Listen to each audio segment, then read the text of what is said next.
pessoal! Olá, galerinha do Dominantes Online. Eu sou a Luciana Naara, estou aqui mais uma semana com vocês, mais uma semaninha para a gente trabalhar a videoaula do Enem, que eu tanto prometo para vocês, tão pedida aí, né? Que é a correção do Enem de 2024. Então, tô trazendo para vocês essa semana a correçãozinha desse Enem. O Enem 2024 PPL eu já havia feito para vocês, então já tem aqui disponível no canal. Se vocês não assistiram ainda, corre lá, tá? Tá bem interessante. E hoje, então, eu separei pra gente fazer a correção do Enem de 2024.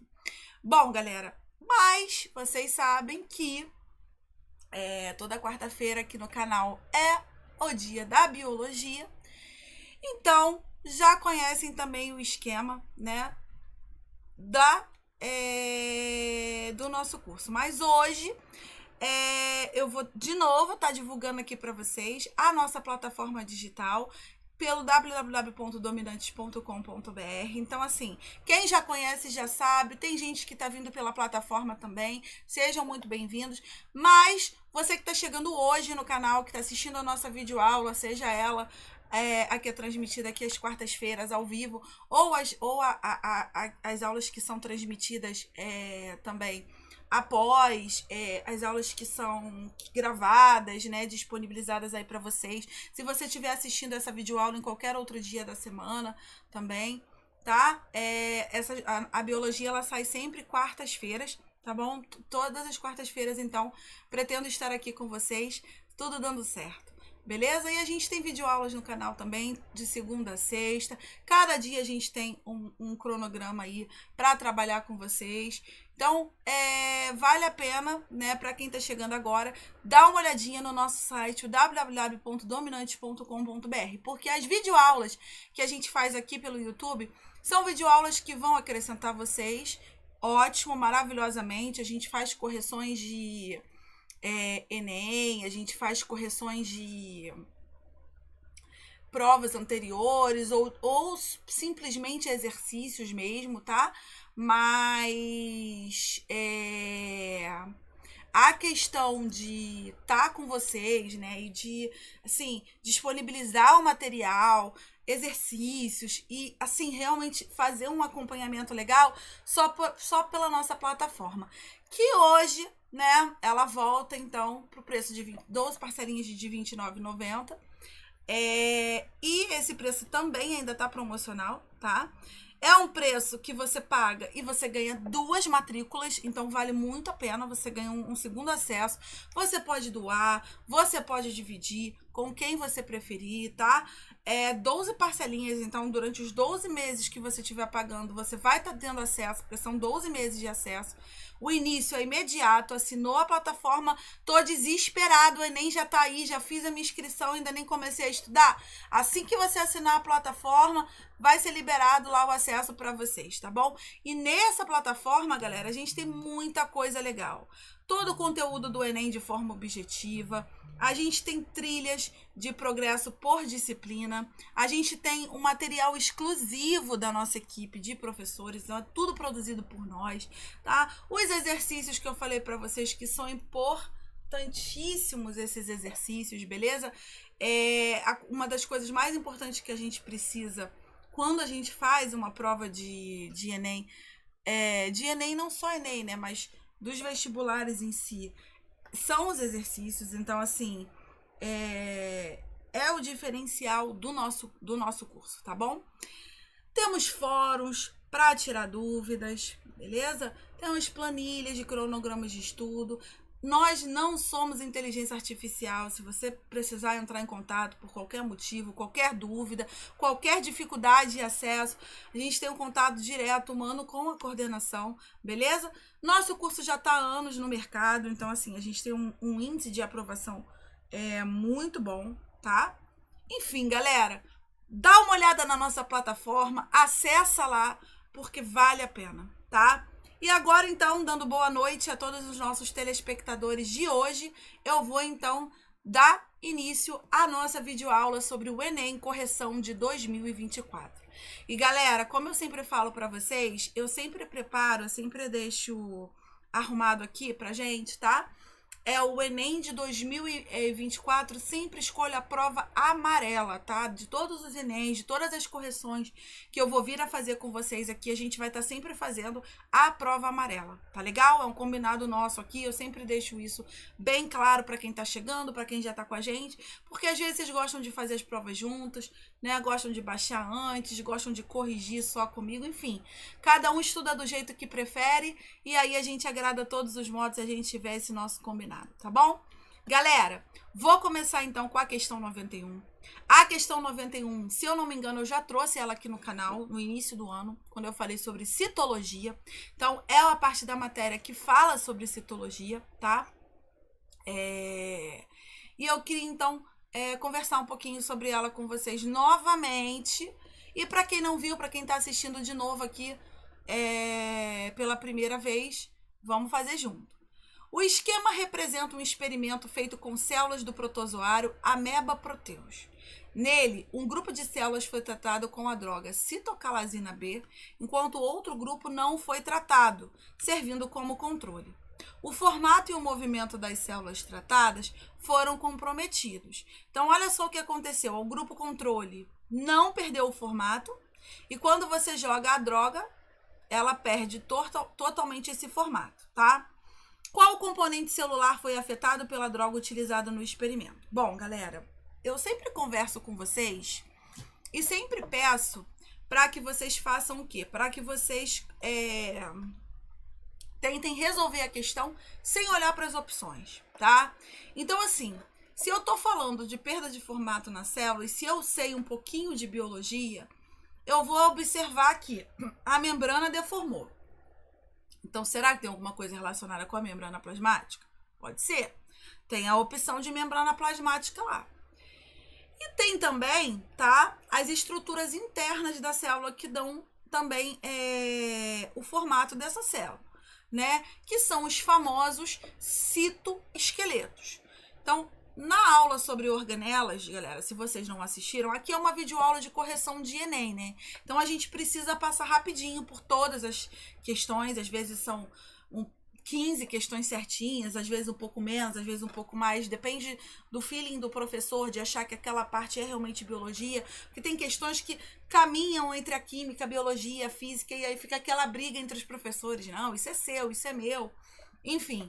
Mas, de qualquer maneira, para quem assistiu às videoaulas de citologia, observou que nessas videoaulas existe uma organela interna chamada de citoesqueleto, tá? E lá nessa videoaula, então, eu desmembro bastante. Vocês que estão pela plataforma, que tem todas as nossas videoaulas disponíveis lá para vocês acessarem, de forma bem organizada. Tem material longo, materiais curtos, medianos, para quem gosta de todos os tipos, tá? Tem lá para todos os tipos. E aí, galera, o citoesqueleto, então, ele é uma estrutura interna na nossa célula, tá? Que tem diversas funções. E uma das funções é justamente dar o formato à célula. Esse citoesqueleto, ele pode ser de 3 tipos. Ele pode ser um filamento de actina, ele pode ser um microtúbulo, o filamento de actina também chamado de microfilamento, ele pode ser um microtúbulo ou ele pode ser um filamento intermediário. E aí, galera, para quem assistiu às nossas aulas de organela, eu friso bastante essa questão, né? Que o formato da célula, ele é dado justamente por causa desses citoesqueletos, mais especificamente pelos microfilamentos, beleza? Então, quando a gente olha as opções aí, se a gente não se perder, se a gente resolver já pensando na matéria, de cara a gente vai marcar a letra B, letra C, desculpa, microfilamentos, né? Mas se você deixar para olhar as opções, pode ser que você caia na pegadinha da membrana plasmática, porque aqui a gente sabe que é a membrana que perdeu o seu formato, né? Só que a membrana, galera, ela não é responsável de maneira nenhuma por dar o formato à célula, tá? A membrana, ela tem inúmeras funções. Já dei uma videoaula esse ano, se você não assistiu, dá uma olhada, tá? Eu já dei uma videoaula esse ano sobre microfilamentos. Então, assim, esses microfilamentos, vale a pena vocês darem uma conferida, porque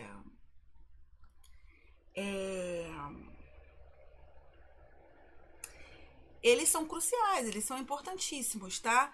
E a aula de citoesqueleto em si, ela é importantíssima. Então, vale a pena dar uma olhada, dar uma revisada.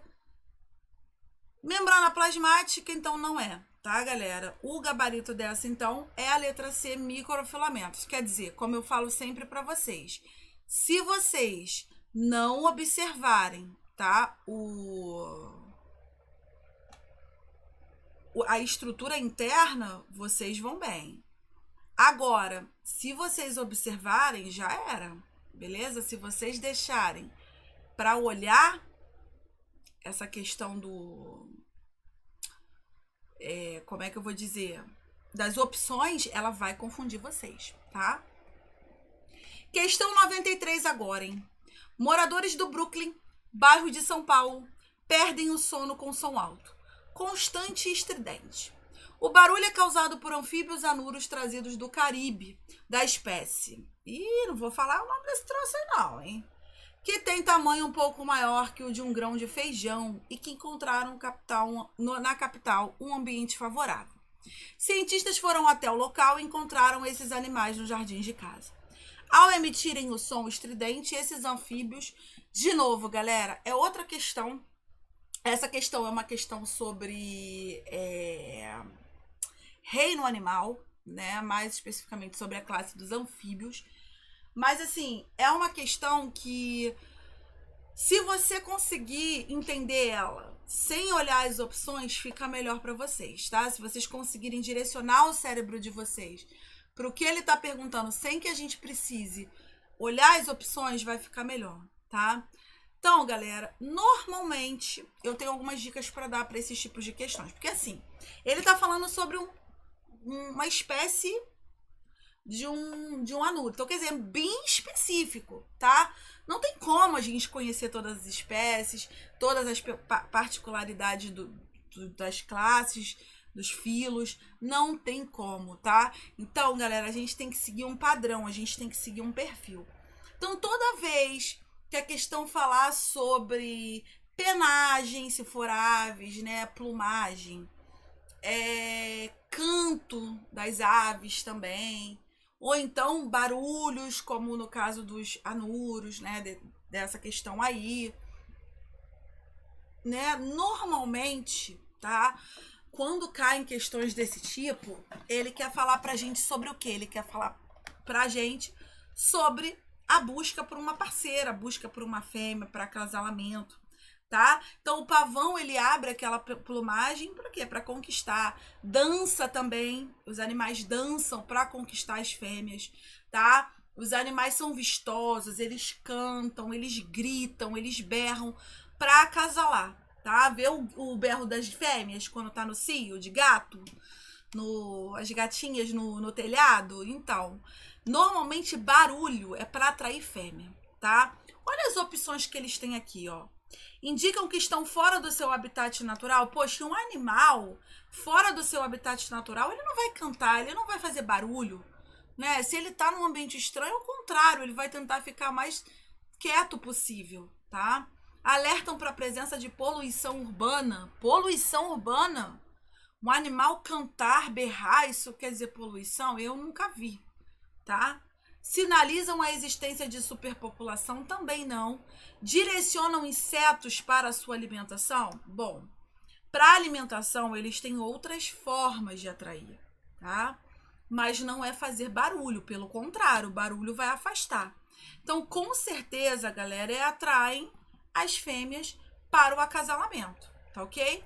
Agora, deixa eu falar uma coisa importantíssima com vocês também sobre isso aqui, tá, galera? Como eu disse, quando eles querem se alimentar, eles têm outras estratégias, né? Por exemplo, as plantas, quando elas precisam que o néctar seja espalhado, elas têm cores vistosas, o doce, o cheiro, né? Isso aí sim pode atrair, tá? Agora, barulho não. E quando elas estão tentando, tem outros exemplos também que eles dão, eu não sei se é esse Enem ou se foi o de 2024 PPL. Um desses falou sobre a camuflagem, sobre elas usarem coloração para afugentar. Enfim, isso aí, pessoal, isso aí é muito importante também, porque isso aí tem relação com você fugir de presas, de predadores, tá? Então, normalmente vai cair esses 3 tipos aí de opções pra gente. Mas toda vez que for canto, que for beleza, que for dança, é sempre para acasalamento, tá bom? Combinado? Você não precisa saber a particularidade da espécie, você só precisa saber o padrão da resposta, tá? Vou agora, pessoal, para a questão 97 da prova amarela de 2024, Biologia. Utilizando-se um mesmo meio nutritivo, 3 gêneros bacterianos diferentes foram submetidos ao cultivo em tubos de ensaio. Após certo período de crescimento da cultura bacteriana em condições físico-químicas ideais, observou-se que o padrão de distribuição das células, representadas por pontos na figura, ao longo dos tubos era diferente em cada um dos casos. Então, olha só, o padrão de distribuição. No primeiro, as bactérias ficaram todas praticamente aglomeradas na superfície. O segundo, eles foram para baixo, ó, fugiram da superfície. E o terceiro, tiveram as que gostaram da superfície, outras que tanto faz, ficaram espalhadas ali no meio, tá? Galera, de novo, interpreta isso. Ai, vou espirrar, hein? Peraí. Ups, foi mal. Em relação... Interpreta... Já ia ler a questão. Peraí, antes de falar interpretar a questão, faz uma coisa pra mim. Não lê as opções e tenta pensar no que ele pode estar perguntando, qual o padrão que ele vai tentar te perguntar. Então, se umas aglomeraram no início, bem na superfície, porque provavelmente elas estão procurando o quê? Oxigênio ou luz. As outras foram bem profundo, então estão fugindo da luz ou do oxigênio. E a terceira está bem espalhada, então será que ela independe da luz e do oxigênio? Então você vai por essas 2 opções aí, tá bom? Aí você procura a que tem mais a ver com o que você pensou. Olha como é que faz, hein? Em relação ao metabolismo energético, os micro-organismos presentes nos tubos 1, 2 e 3 são classificados respectivamente como... olha lá, o que eu falei com vocês? Ele quer saber justamente sobre eles serem aeróbicos ou anaeróbicos, ou seja, eles precisarem do oxigênio e não precisarem dele, tá? Então vamos lá, galera. Número 1, sem olhar as opções, tá todo mundo aglomerado ali em cima, então provavelmente eles precisam de oxigênio. Vamos colocar que eles são aeróbicos, tá bom? A número 2, todo mundo fugiu do oxigênio, então eles são anaeróbicos, ok? E o terceiro, tanto faz, uma parte ficou na superfície, a outra conseguiu se espalhar aí para o fundo, então tanto faz, eles são anaeróbicos facultativos, ou seja, se tiver oxigênio tá bom, se não tiver também para eles não tem problema. A opção que fala isso pra gente é a opção C, perfeito? Viram como eu não precisei da opção? Eu consegui responder, pensei também em luz, mas como é bactéria, não é alga, ela não precisa da luz, tá? Questão 99, bora? Olha o que a questão 99 fala pra gente. Indústrias farmacêuticas e instituições científicas têm trabalhado no desenvolvimento de diferentes vacinas contra a Covid-19.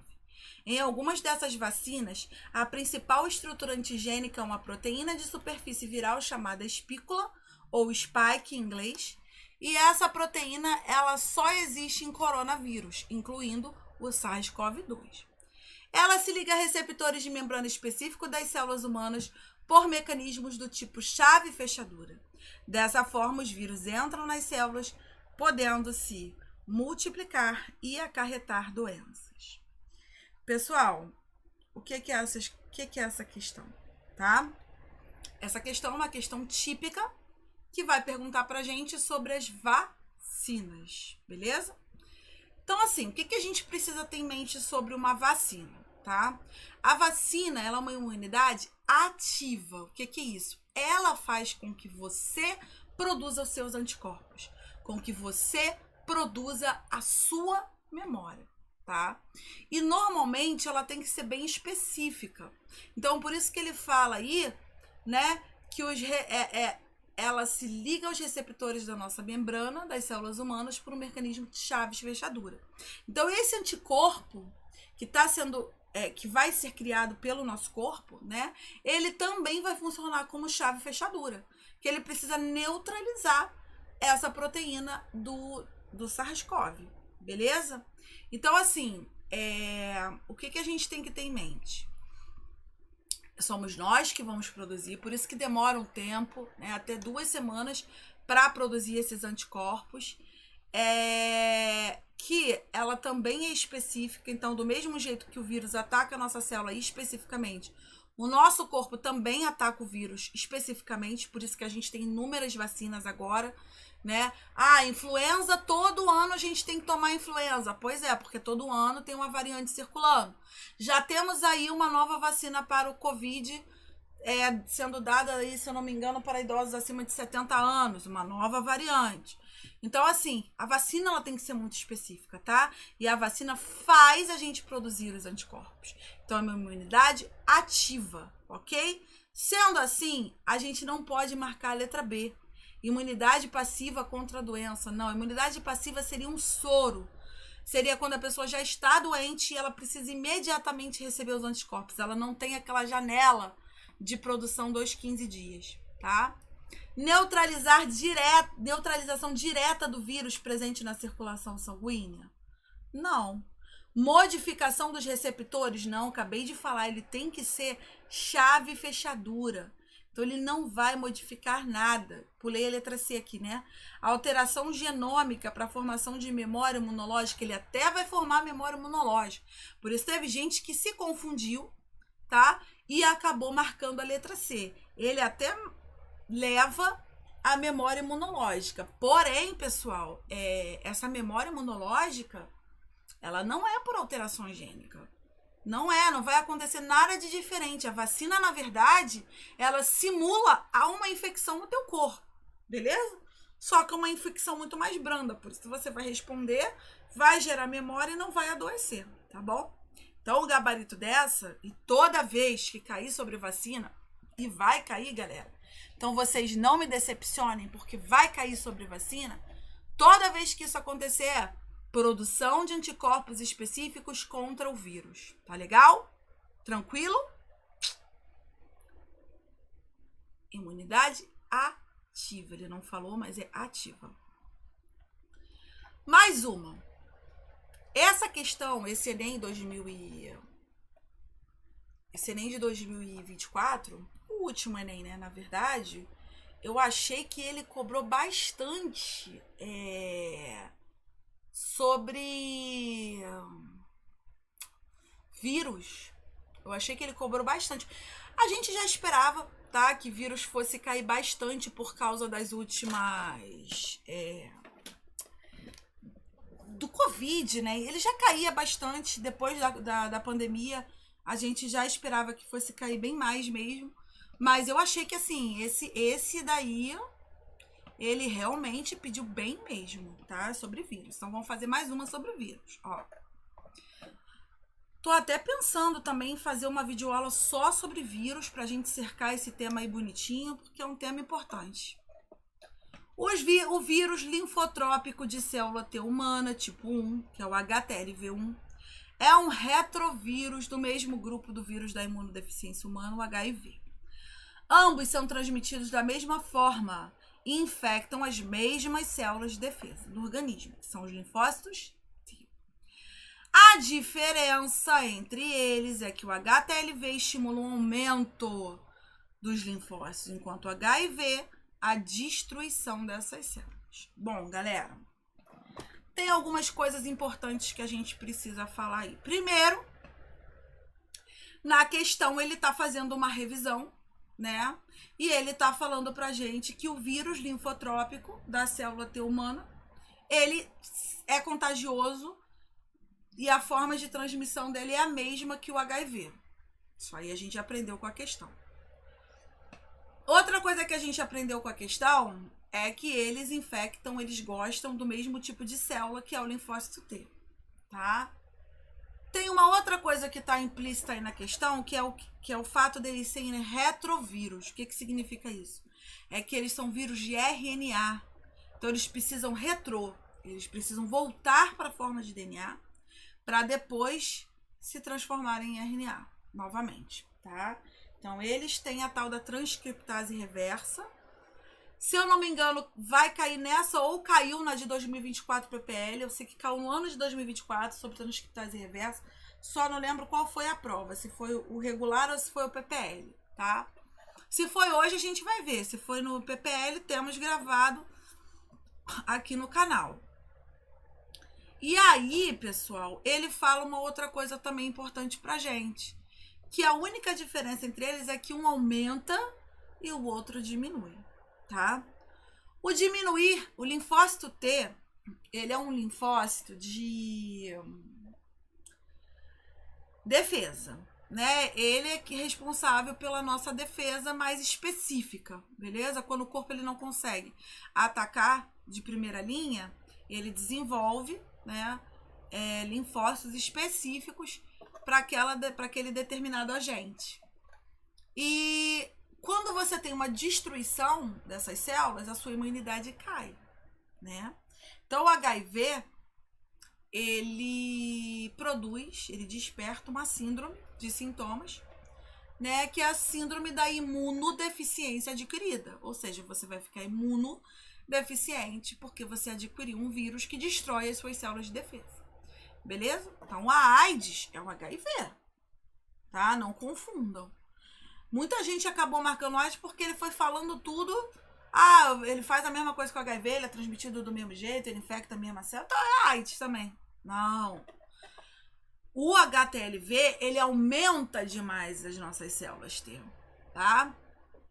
Então, quando você tem um aumento demais de células, você tem um linfoma, né? Ou seja, você tem um câncer, tá? Você tem, né, um aumento dessas células, beleza? Diabetes, galera, envolve insulina, envolve glicose, envolve células pancreáticas, não tem nada a ver com células de defesa. Hepatite B é fígado, né? E hemorragia se fosse células vermelhas. Se ele falasse que afetava as hemácias, ou desculpa, células vermelhas, ó, plaquetas, né, na verdade. É sangue também, mas são plaquetas, tá? Então, não é esse tipo de célula que ele vai atuar. Beleza? Ele vai atuar aumentando o linfócito. Um aumento de linfócitos, a gente tem a caracterização de câncer. Beleza? Tranquilo? Então tá bom. Vou para mais uma questão, hein? A questão 113. O desenvolvimento da biotecnologia e da clonagem gênica em procariotos fez com que a produção de proteínas se tornasse mais intensa, rápida e econômica. Para a produção de hormônios, enzimas e proteínas de resistência a drogas, uma variação da técnica de reação em cadeia pela polimerase, que é a PCR, utiliza a enzima, essa prova, viu? A transcriptase reversa, que sintetiza moléculas de DNA complementares a partir de fitas de RNA. Nesse contexto, essa técnica é importante para detectar genes. Pessoal, acabei de explicar sem querer, nem sabia que ia aparecer logo na questão seguinte. Inclusive, eu estava na dúvida se ela iria aparecer nessa prova ou na outra, tá? Mas acabou aparecendo nessa e seguido, então foi ótimo para mim que já dei a introdução. Mas como eu acabei de dizer para vocês, tá? Os retrovírus, como o HTLV1, como o HIV, eles são vírus de RNA. O RNA, galera, a informação que ele passa, ele é traduzido em proteína, tá? A gente já fez essa videoaula aqui esse ano nesse canal também. E tá lá na nossa plataforma. Mas olha só, o PCR, ele é uma técnica que vai, então, amplificar o quê? Amplificar o material genético, DNA, tá? Então, assim, eu preciso que esses vírus de RNA, eles voltem para a forma de DNA, tá? Então, por isso que ele bota aí que a transcriptase reversa é uma enzima que faz isso. né, que sintetiza moléculas de DNA a partir de fitas de RNA. Então, os vírus que são de RNA, eles precisam disso, porque o RNA, ele leva aquela informação, ele é traduzido, mas ele é destruído, ele tem uma meia-vida. O DNA não. Se você incorporar no DNA, vai ficar no DNA daquela célula e vai sendo passado de gerações em gerações, tá? Então, olha só, nesse contexto, essa técnica é importante para detectar genes. Para que eu faço isso? Porque eu quero detectar os genes que estão o quê? Que estão sendo expressos, porque o que me interessa são os genes que estão aparecendo, os genes que estão sendo traduzidos, que é o RNA, né? Vai fazer essa tradução. Então, os plasmidiais são genes que normalmente vão dar origem à resistência, tá? Toda vez que vocês ouvirem falar em plasmídios, são DNAs ligados à resistência bacteriana, beleza? É importante para detectar gene bacteriano? Não. Ele não vai detectar só o gene bacteriano. Ele pode detectar até o do vírus, como foi no caso do Covid, tá? Dominantes? Também não. Ele vai detectar todos os tipos de gene, seja dominante, seja recessivo. E autossômicos? Não. É todos os tipos de genes. O que estiver sendo expresso, ele vai conseguir detectar pela técnica, tá bom? Então, gabarito dessa, letra A. Perfeito? Mais uma? Vou seguir então, hein? Vou fazer com vocês agora a questão 116, que é uma questão que envolve um pouco de evolução, interpretação, análise de gráfico, né, de imagem. Então, também é uma questãozinha que é típica aí do Enem, tá? A questão 116, ela fala o seguinte pra gente, ó. Apesar dos animais representados no cladograma compartilharem o mesmo ancestral, eles se caracterizam por distintos padrões de reprodução ou de nutrição dos embriões e dos seus descendentes. Então, ó, você tem uma malha que teve uma origem comum, né? Tem glândulas mamárias, mas aí você tem o prototeria que vira o monotremata, ou tem os terias, e aí a gente tem a metade, né, de placenta, uma semiplacenta, que são os marsupiais, ou os eutérios, que vão dar realmente origem à placenta, tá? Então, ao longo do processo evolutivo, percebe-se entre esses animais perdas e ganhos dos padrões citados, que envolvem o quê? Então, galera, de novo, eu vou falar com vocês isso e vou estar sempre batendo na tecla. Não olha as opções, não se deixa confundir, não se deixa cansar. Olha o texto como é que tá grande, né? Então, assim, se vocês tiverem uma... Se vocês tiverem uma...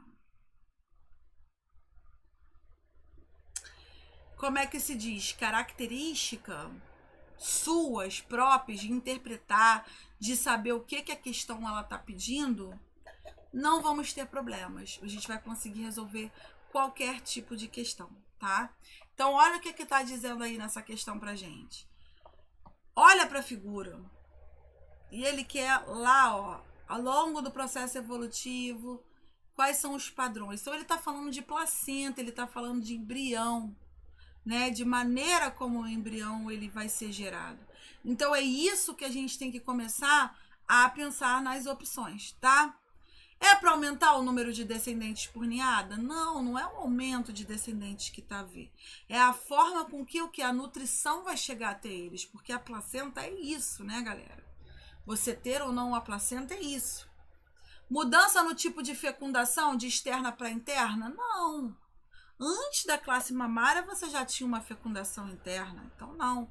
Redução da versatilidade da reprodução, que se torna unicamente sexuada? Não. Desenvolvimento embrionário, que passa do meio aquático para o terrestre, a gente já tinha isso também antes da placenta. Então, o que a placenta veio para acrescentar, para diferenciar?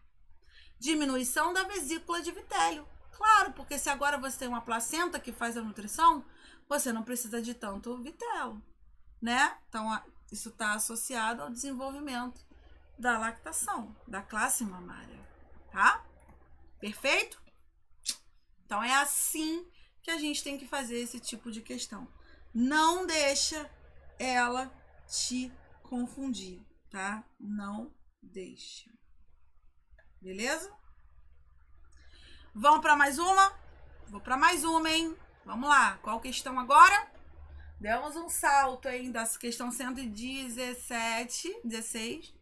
A gente teve algumas questõezinhas de físicas e químicas aí. E agora a gente tem uma outra muito boa, que é a questão 127, galera.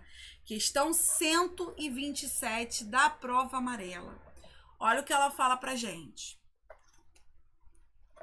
As autoridades sanitárias brasileiras têm se preocupado muito nos últimos anos com o aumento da ocorrência de doenças transmitidas por mosquitos, principalmente arboviroses como chikungunya, zika, que se tornam epidêmicas ou endêmicas em áreas urbanas. Parte de uma análise da relação entre a urbanização e a incidência dessa doença está relacionada representada nesse fluxograma. Calma aí, galera, rapidinho. Antes da gente seguir essa questão, deixa eu falar algumas coisas importantes aí que apareceram. Como eu disse para vocês, o diferencial das minhas aulas, do nosso curso, é não passar a correção. Correção, como eu disse, tá? Tem vários sites aí, vários vídeos no YouTube que estão fazendo. O nosso diferencial é em cima dessa questão. A gente está preparando vocês para fazer uma prova, porque a prova não vai ser idêntica à de 2024.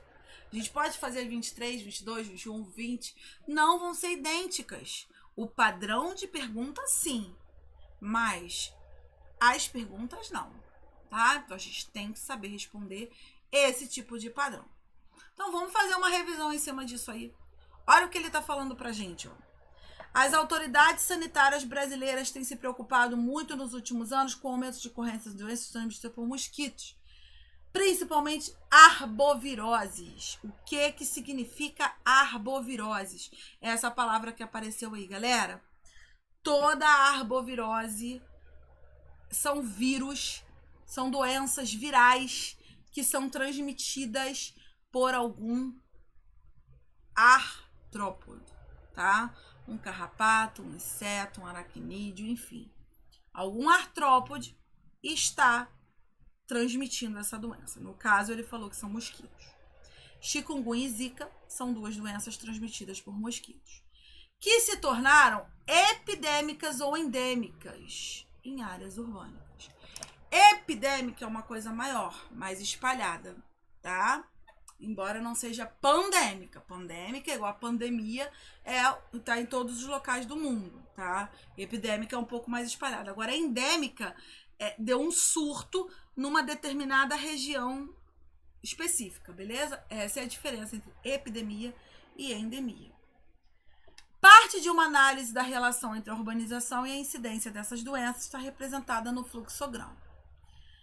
Urbanização, ausência de saneamento básico, contaminação da água, redução da biodiversidade aquática, riscos para a saúde humana. Nesse contexto, como a urbanização está causando riscos à saúde humana. Então, olha só o que ele está querendo dizer. Como que a urbanização, tá? Ele citou doenças transmitidas por insetos. Então, a gente tem que se ligar para isso. Senão a gente acaba pensando, né, em outras coisas e aí acaba errando, tá? Então ele deu o exemplo ali das arboviroses, chikungunya e zika, e aí ele quer nesse contexto, tá? Nesse contexto, é disseminando verminoses? A urbanização está disseminando verminoses por artrópodos, arboviroses? Verminose é verme, não tem nada a ver, né? Causando a eutrofização de lagoas tem a ver com esse contexto? Pode até estar acontecendo, tá, galera? Não digo que não está. Disseminando verminose, causando eutrofização de lagoa, está sim. Porém, no contexto que ele colocou de arboviroses, beleza? Aumentando as chances de contato com o coliforme. O que tem a ver isso com as arboviroses? Diminuindo a população de predadores aquáticos. O que tem a ver isso com as arboviroses? aproximando as pessoas das áreas de ocorrências de mosquito. Galera, muita gente marcou a letra E. Porque aí tu pensa assim, poxa, é igual a febre amarela, né? A história da febre amarela é mais ou menos isso. As pessoas estão invadindo a área rural e aí estão se aproximando do mosquito e tal, né? Mas olha o que ele perguntou. Olha a historinha dele. Urbanização, ausência de saneamento, contaminou água, redução. É nesse contexto, nessa historinha, tá? E nessa historinha, a única ligação que a gente consegue fazer com os insetos é os predadores. Porque os predadores são aquáticos, né? Os peixes que se alimentam das larvas, tá? Dos ovos, beleza? Então, diminuir a população de predadores vai estar facilitando a transmissão dessas arboviroses, porque você não vai ter mais nenhum predador para os ovos, para as larvas, tá bom? Tranquilo? Essa aí, ela pediu um pouquinho mais de interpretação, de puxar um pouquinho para justamente essa questão de saber fazer provas de Enem do que propriamente conteúdo, até porque se você tivesse um conteúdo nessa questão aí, talvez ele fosse te atrapalhar um pouquinho. Porque aí você ia pensar assim, caramba,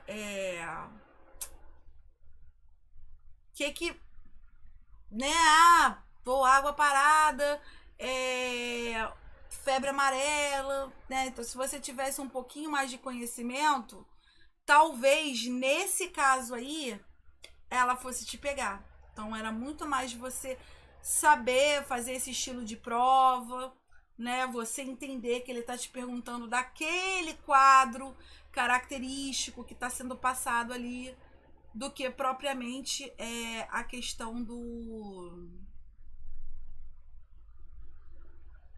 como é que eu vou dizer para vocês? A questão do conhecimento, do conteúdo, né? Então, assim, galera, não se prendam também nessa questão. O Enem, às vezes, vai fazer isso com a gente, vai tirar um pouco a gente da nossa zona de conforto, né? Dessa questão da gente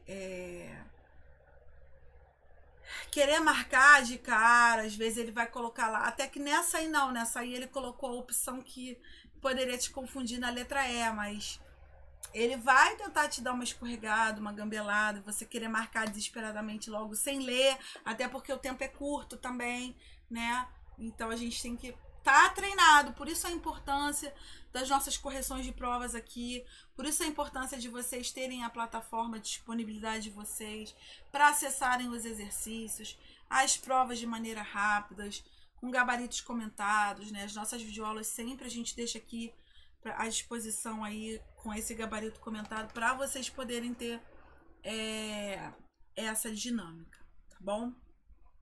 Mais uma, questão 128 agora.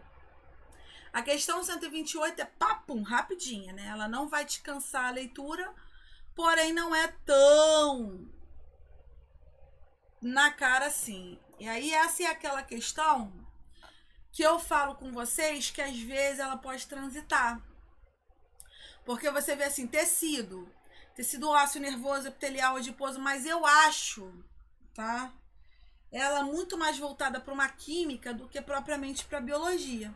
Eu trouxe ela dentro da biologia, até porque eu achei que essa prova tiveram menos questões assim que abordavam biologia pura, né? Normalmente você tem pelo menos umas 15 que é só biologia, nessa eu achei umas 13. Então eu acabei trazendo realmente essa aqui para vocês, apesar de eu achar que ela é mais química do que biologia, justamente porque ela fala de tecidos. Então a gente vai acabar dando uma passeada pelos tecidos, né? A gente vai acabar fazendo aí uma revisãozinha. Então eu acabei trazendo ela para vocês, embora eu ache ela muito mais química do que biologia. Impactos do microplástico. A ação de fatores abióticos aliados à biodeterioração contribuem para a formação de microplásticos. Já vamos começar a revisão aqui, tá? Já vou desmembrar para vocês o que seria um fator abiótico. é um fator não vivo. É luz, é disponibilidade de água, umidade, solo, tá? São fatores não vivos. Então, a ação dos fatores abióticos aliadas à biodeterioração contribuem para a formação de microplásticos, os quais se aderem a outros poluentes orgânicos apolares. Olha por que eu falei que era muito mais química, né? Persistentes, como os derivados de pesticidas lipossolúveis. Então, vocês sabem que os derivados lipossolúveis, eles são apolares. Então, a gente sabe disso em biologia por causa da aula de membrana plasmática, que já tem aqui no canal, já falei com vocês. Lá eu vou explicar direitinho o que é essa lipossolubilidade que a membrana tem, né? Enfim.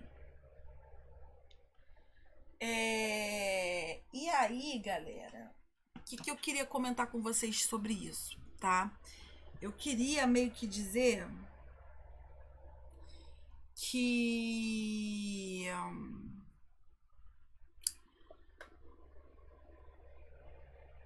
vocês precisam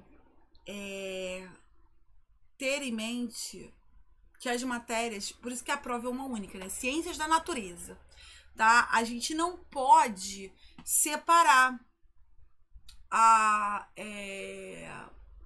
física da química, elas têm uma hora que elas se intercruzam. Então, assim, você tem que saber a biologia para saber qual é o tecido que tem essa característica, e você tem que saber a parte química para juntar o que é um apolar, o que é um lipossolúvel, né? Então, vamos continuar aqui, tá? Há uma proporcionalidade direta entre a solubilidade, embora ele já esteja explicando, hein, ó. Há uma proporcionalidade direta entre a solubilidade desses tipos de poluentes e a sua concentração nos tecidos dos organismos. Direta, ou seja, quanto mais solúvel ele for no tecido, mais ele vai concentrar. E se é um tecido lipossolúvel, um composto apolar, ele vai se ligar num tecido que seja apolar, né? E aí vocês têm que lembrar que o semelhante dissolve semelhante. O semelhante é solúvel em semelhante. Se você é apolar, ele tem que ser solúvel em apolar. E aí ele dá as opções pra gente, ó.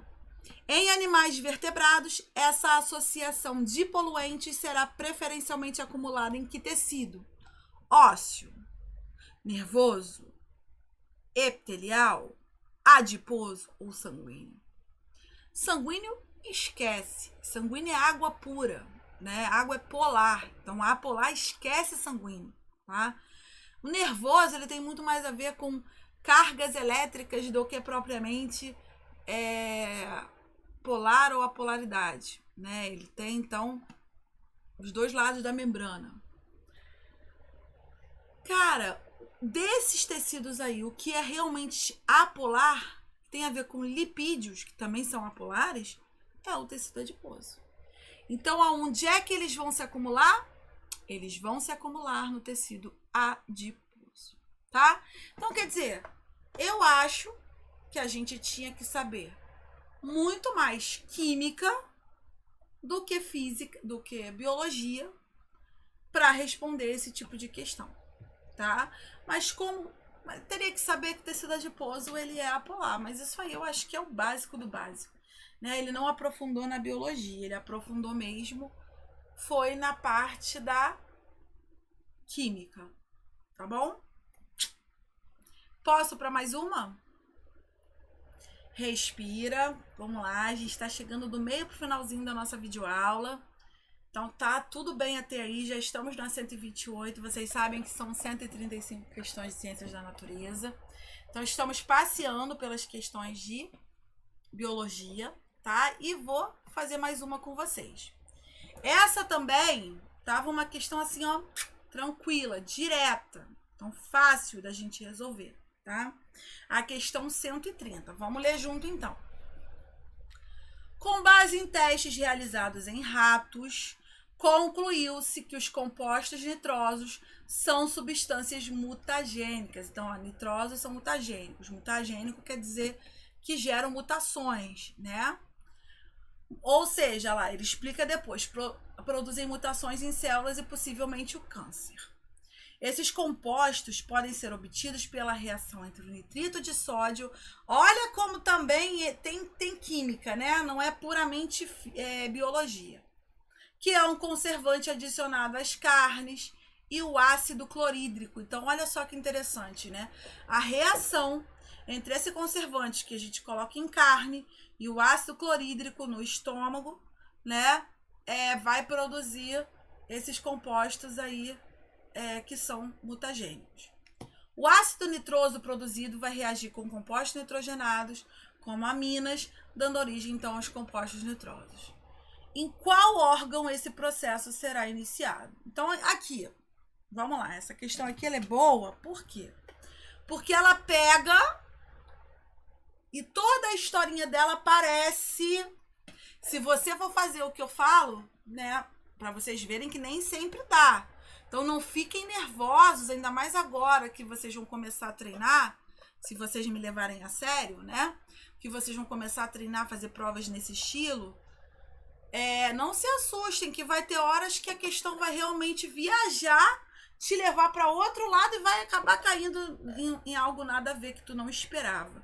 Então, para vocês verem, até conforme eu fui lendo, eu fui falando que ele ia levar para química, porque tudo indicava que ele ia levar para química. Olha só quanta coisa ele foi falando. Ele foi falando das reações, né, do que estava acontecendo, do que estava surgindo aí. Então, assim, é bem, como é que eu vou dizer para vocês? Bem surpresa às vezes, né? Então, não se assustem, tá? Não se assustem, porque de vez em quando vai sim acontecer momentos em que a gente vai achar que é uma coisa, vai pensar totalmente diferente e vai acabar levando a questão para outro lado, para outro rumo, tá bom? Então é o caso dessa aí. Ele foi falando todas as reações químicas que iam acontecer, só que ele deixou claro aí, galera, duas coisas. Primeiro, que é utilizado na carne. Segundo, que é a reação com ácido clorídrico. Então vocês tinham que pensar, poxa, carne, aonde que realmente a carne começa a ser digerida no nosso organismo, né? Segunda coisa, aonde que vai ter o ácido clorídrico?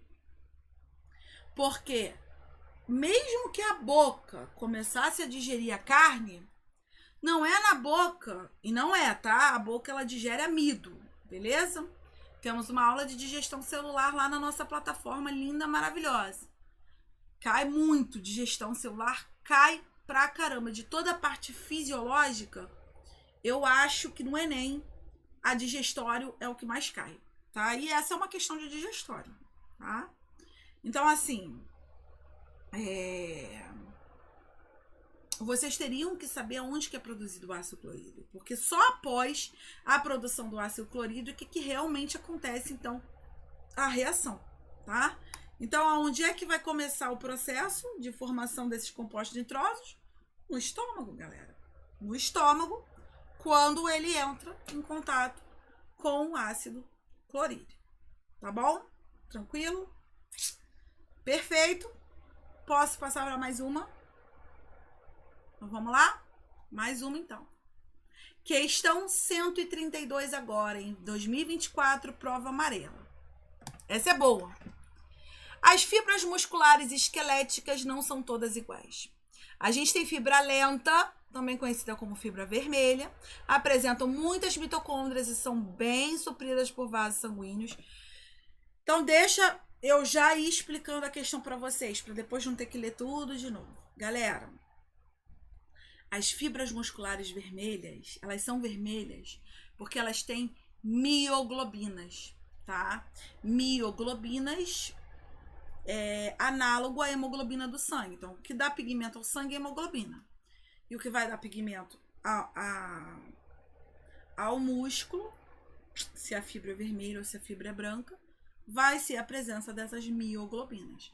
E você só precisa ter mioglobina nos músculos que vão realmente utilizar a mitocôndria. Ou seja, que vão utilizar a respiração celular até o final. Que vão fazer o ciclo de Krebs, cadeia fosforilativa, né? Então, elas vão produzir muita energia, tá? E esse tipo de fibra, ele só consegue ser utilizado se ele tiver um tempo. Um tempo para repor esse oxigênio, um tempo para as reações acontecerem, para que os NADs e FADs todos... Vou fazer uma videoaula sobre isso, hein? Vai estar aqui no canal também. Próxima videoaulazinha, se eu não me engano. Vou falar sobre respiração celular. Então, assim, galera, a fibra vermelha, ela serve para quando você quer fazer um esporte por um longo período. Uma maratona, né? Uma corrida que demore mais tempo. Um triatlo que você precisa de muitos... ficar muito tempo ali, tem que nadar, tem que correr, tem que pedalar, né? Tá? Já as fibras rápidas, olha o nome já diz também, né? Fibra lenta, fibra rápida ou fibra branca, elas apresentam poucas mitocôndrias e recebem um menor suprimento sanguíneo. Então, assim, essas fibras, elas desviam já para a fermentação láctea. Eu quero ATP muito rápido, mas eu também não consigo esperar passar por todo o ciclo de Krebs e tal. Então, eu vou só fazer fermentação láctea. E aí eu vou acumular ácido lácteo ali. Então, tem que ser uma fibra para um esporte rápido. Ele vai te dar um boom de energia muito rápido? Vai, mas também vai acabar rápido. E você vai sentir dor muito rápido, tá? Então, olha lá. Dessa forma,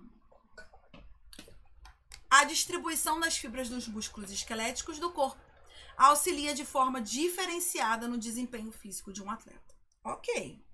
Bora. Um atleta que sonha em disputar os Jogos Olímpicos e tem uma maior proporção de fibras brancas do que as fibras vermelhas, ele teria mais vantagem na realização de que prova? Galera, fibra branca, rápida, então tem que ser um esporte rápido. Triatlo, que o cara tem que nadar, pedalar, correr, não é rápido. Salto em altura, o cara tem que dar aquele corrida para dar aquele salto e pum. Quanto mais rápido ele correr, mais alto vai ser o salto dele. Marcha atlética, que o cara vai ficar lá marchando uma maratona aquática, um ciclismo em estrada, que o cara também vai pedalar pra caramba na estrada. Qual desses esportes aí é um esporte rápido, que você precisa de uma explosão de energia, mas que ao mesmo tempo ele vai acabar e ele vai passar rápido? Tá tranquilo, não tá? Tá de boa. Se você souber essa explicação que eu acabei de dar pra você, e aliás, você nem precisava tanto dessa explicação, né?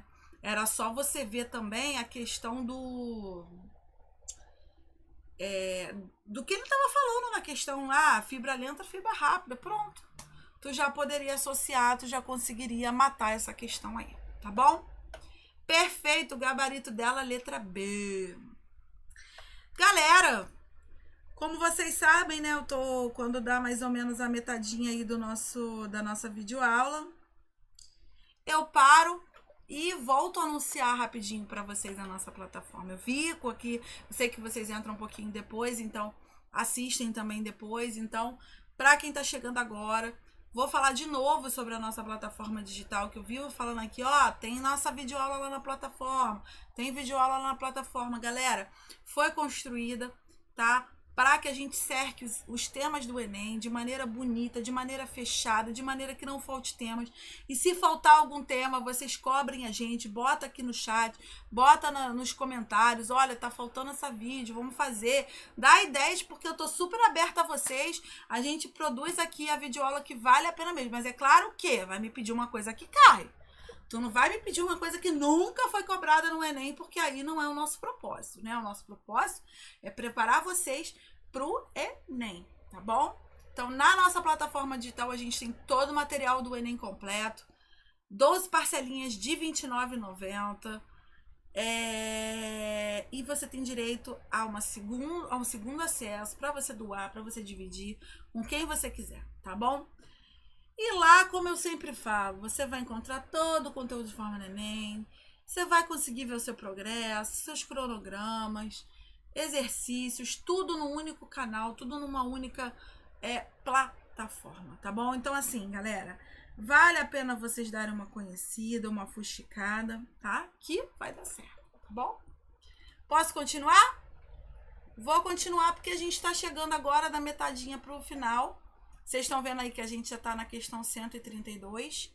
Então, assim, é uma questãozinha. As provas são até 135. Então, o Enem, prova amarela de 2024, ela foi realmente com biologia até o final. A de 2024 PPL não foi, né? Lembra que eu brinquei com vocês semana passada? Gente, caiu tudo no mesmo... Era 91, 92, 93, estava tudo seguido. Depois a biologia acabou ficando fora. Aqui não, aqui a gente teve uma boa distribuição. E eu vou fazer então com vocês a questão 133 da prova amarela, tá? Do ano de 2024. O Cerrado e a Amazônia abrigam um grande número de serpentes popularmente conhecidas como cobras corais. Na Amazônia predominam as corais verdadeiras, que são peçonhentas, enquanto no Cerrado prevalecem as falsas corais, que não possuem peçonhas. Gente, olha só o que eu falei.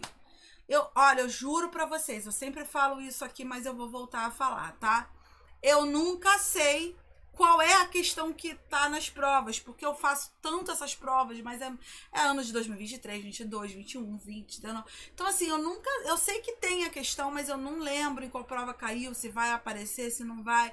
Então, olha aqui que eu falei, sem querer, lá no início da aula, quando eu falei sobre o canto, sobre a beleza, sobre a dança, que eu falei que era parceiro, e depois eu falei que as cores, as imitações, elas servem para fugir.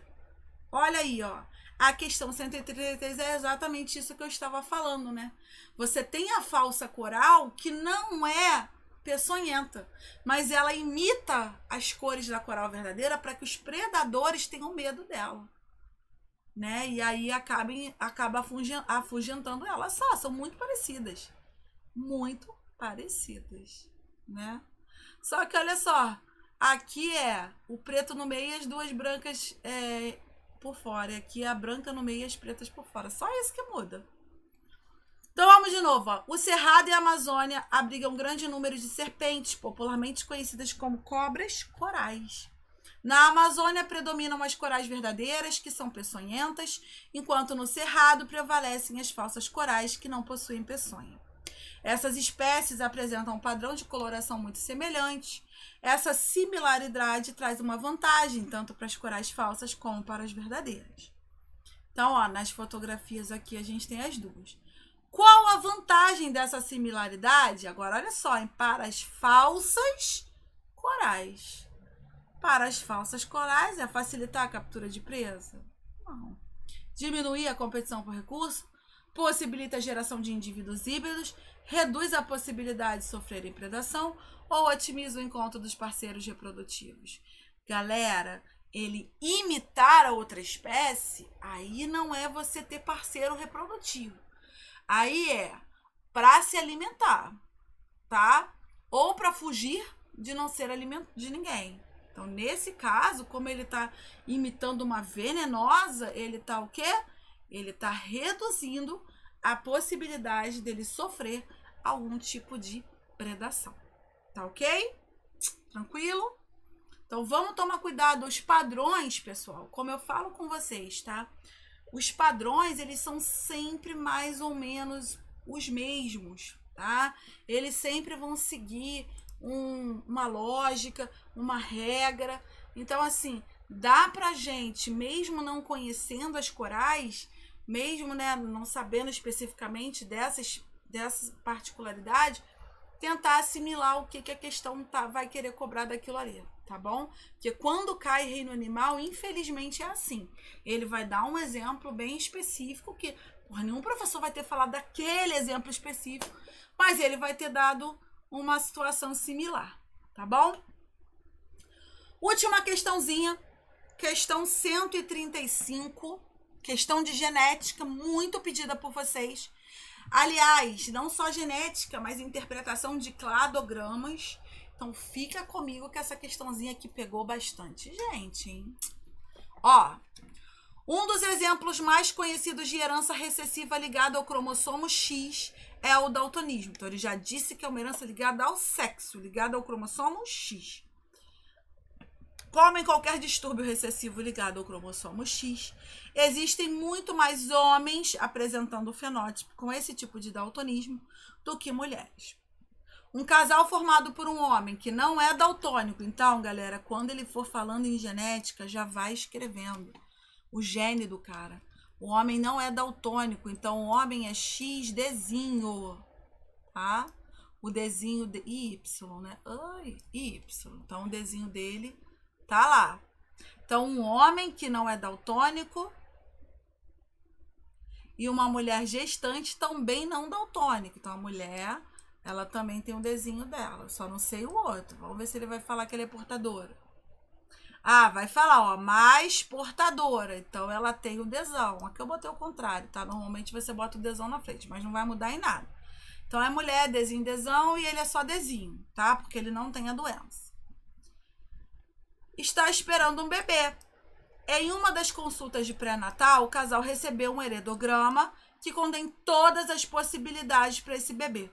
Sem olhar o heredograma, façam as possibilidades dos bebês.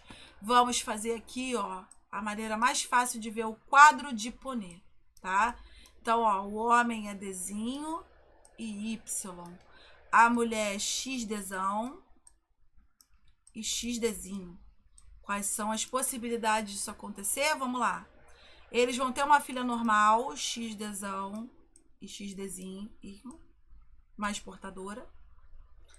E eles vão ter um menino normal, XDzão, tá? Ou eles vão ter uma menina doente, XDzinho, e o menino vai ser normal, não tem jeito. Não. Aqui o menino vai ser doente, porque ele vai receber o Dzinho dela, tá? Não tem jeito. Então, isso aqui vai ser a prole deles. Eles vão ter 50% de chances de ter menina normal ou doente, 50% de chances de ter um menino normal ou doente, tá? Quando for a mulher. Então, vamos lá. Deixa eu apagar aqui agora para não ficar... Agora que a gente já fez o desenho antes, deixa eu apagar aqui para não ficar borrado. Vocês já sabem, né? Como é que vai ser a prole. Então, vamos lá, hein? Vamos lá. Uma menina normal e doente, correto? E um menino doente e normal. Mas cadê o portador? Né? Então, vamos lá. Uma menina normal. Eu fiz o contrário, né? Deixa eu fazer aqui de novo com vocês. Desculpa, eu fiz ao contrário. Vamos fazer de novo, por isso que tá dando errado. É ao contrário do que eu fiz. Vamos refazer aqui para vocês verem. O homem é Dzão. Ele é normal. Foi mal, eu coloquei ele como Dzinho. E a mulher, sim, agora sim. A mulher é Dzão, Dzinho. Agora sim. O homem é normal, foi mal. Agora vamos lá, ó. Vai ter uma menina normal. Ou uma menina portadora, tá vendo? Por que é importante fazer, ó? Ó, sem querer eu acabei ajudando, ó. Acabei me distraindo fazendo o quadro de Punnett errado. E aí as opções não me mostraram a resposta. Eu fiquei, ué, tem alguma coisa errada. Eu fui lá refazer, então. Ora você fazer antes ajuda você responder, e hora você responder ajuda também você a consertar a sua linha de raciocínio. Não vai ter menina doente, vai ter menina normal ou portadora, porque o pai não é doente, né? E vai ter um menino que pode ser doente e um menino normal. Agora sim. Então aqui, ó, não vai poder ser a letra A porque tem uma menina doente. Não vai poder ser a letra E porque vai ter as duas meninas doentes. Não vai poder ser a letra D porque a letra D tem dois meninos doentes e é só um que vai ser doente. Então também não vai poder ser a letra C porque os dois são normais. Só pode ser o quê? A letra B. Vai ter uma menina normal e uma menina portadora, um menino normal e um menino doente. Olha lá. Exatamente o que saiu no quadro de Punnett. Então, viu? O bater o olho na questão me fez enxergar que eu estava trocando ali e botei Dzinho como normal ali pro cara e não era o Dzão, né? A gente tem que tomar toda a atenção na hora de resolver uma prova dessa aí. Tá vendo como é que genética cansa, como é que genética pega? Então, façam primeiro antes de olhar as opções, porque talvez, se vocês tivessem olhado direto as opções, tivessem escorregado em algum erro aí, justamente por causa dessa troca de letras aí, tá? Quando a gente fala em doença ligada ao sexo, é um pouco mais difícil, porque você tem que botar o X e o Y.